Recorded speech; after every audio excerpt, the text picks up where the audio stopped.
जायकवाडी धरणातील पाण्याचे बाष्पीभवनामध्ये आता वाढ झालेली पाहायला मिळते। तापमानात मोठी वाढ झाल्याने जायकवाडी धरणातील पाण्याचे बाष्पीभवन आता वाढलं आहे।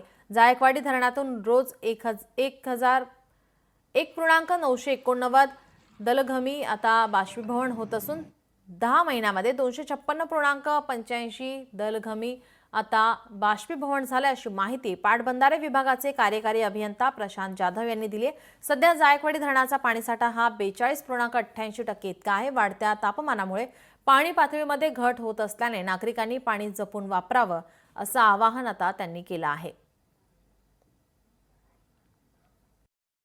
बाष्पीभवन झालेलं आहे ते 1.989 दशलक्ष घनमीटर आहे।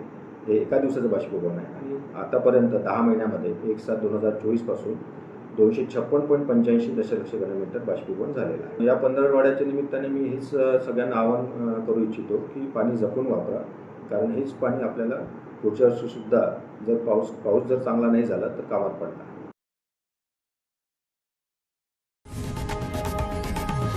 लोकशाही मराठी ऐका, पहा, जागरूक रहा।